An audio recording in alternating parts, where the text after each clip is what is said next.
Thanks, Chairman. Chairman, I want to welcome all of our witnesses here this morning.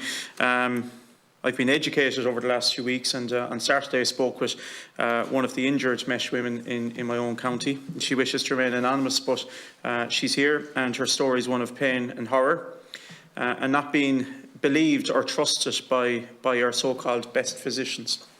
I just want to mention as well two people in the public gallery, Melanie Power, a solicitor in Limerick, who has led the spotlighting of this, and indeed Kitty Holland as well from the Irish Times, who has kept a real focus on this in the media. I just want to jump straight into questions. I have two main questions because I want to hear from yourselves more than anything, and I assure you at the outset of my full support. I think your story has been unheard, and arising from today there's a series of actions I believe government have to take, and as a Fianna Fáil member I'll be meeting hopefully with Stephen Donnelly later this evening to bring these to the heart of government. Just first of all, I understand there's two types of mesh implantments, TVT and TOT. TOT being the far more difficult form of implantation, and it's implanted close to, bear with me, the obtrudator nerve in the groin area. And I understand in Ireland a gynaecologist implants the TOT mesh, but in Britain you have a gynaecologist accompanied by an orthopaedic surgeon because of that whole complexity. I want to go a bit further with that because there's obviously some discrepancy here. If just a few hundred miles across the Irish Sea they believe two surgeons with different expertise and skill sets required, in Ireland we don't see that yet. I also want to hone in on the remark, and I won't name the professor, Chairman, but an eminent professor in Ireland has said that what is implanted in most medical cases should also have the ability to be removed.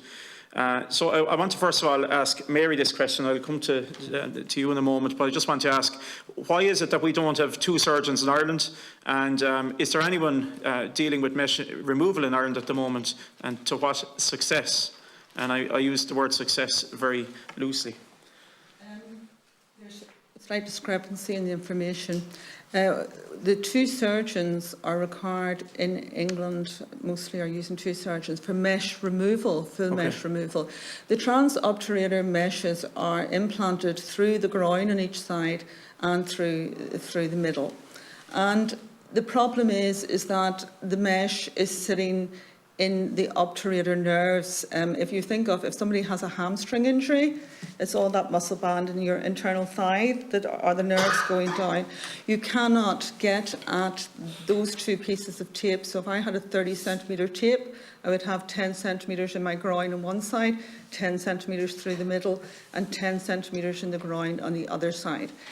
Mandy and I have been abroad and we have had those tapes removed, so there's a large surgical scar on each side of the groin, and that's why it's very important to go to somebody that knows what they're doing, because there's a whole lot of tendons and muscle there, and if you get that wrong, women can lose their power in their legs. So the two surgeons being used as in the UK mesh MDTs are the surgeon that from the urogynecological field, and either a plastic surgeon or an orthopaedic surgeon. So may there be a lack of skill set in Ireland, or I think if you do 5 surgeries a year to stay current and up to date, and presumably that isn't happening in Ireland. So there's people arriving with the scalpel at the surgical table, not fully skilled in that moment to perform a surgery. Would that be the nub of a lot of the problems here? It's part of the problem, but if I just can clarify, in the removal, the need for the orthopaedic or plastic surgeon is about the approach that the urogynecological surgeon takes to finding the end of the tape in each side of your thigh. The world expert uses a tissue sparing, muscle sparing technique. If you have a plastic surgeon or an ortho surgeon in the operating room, the mesh surgeon goes in and uses a more rougher way of getting at the end, and he cuts muscle. The ortho or plastic surgeon... If you'll forgive me, because the Chairman's going to cut me out in 30 seconds. There's a very important question I just wish to briefly ask to Terry.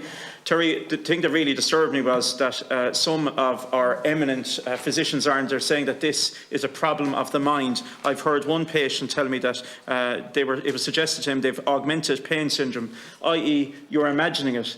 Now, I'm a man, so I can't begin to imagine what pain these women have gone through, but I know if I had toothache or any type of pain, whatever, if somebody told me it was in my mind, that in itself would drive me absolutely mad. Could you tell the committee here today, what has it been like for the women who've been told that this isn't a pain of your body and your nervous system, this is all in your mind? Well, it has been told to many of the ladies about it.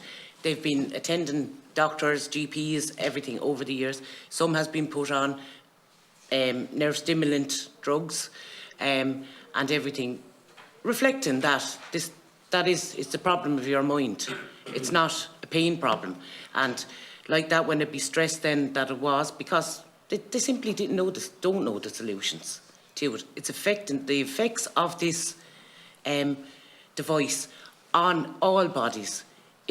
There's evidence for autoimmune diseases, there's evidence for pain, there's evidence, for all different things after coming up now, and it's been researched, and the more it's been researched, the more things it's thrown up. There's blood disorders, there's 101 different case scenarios. It just destroys the body, tearing it out.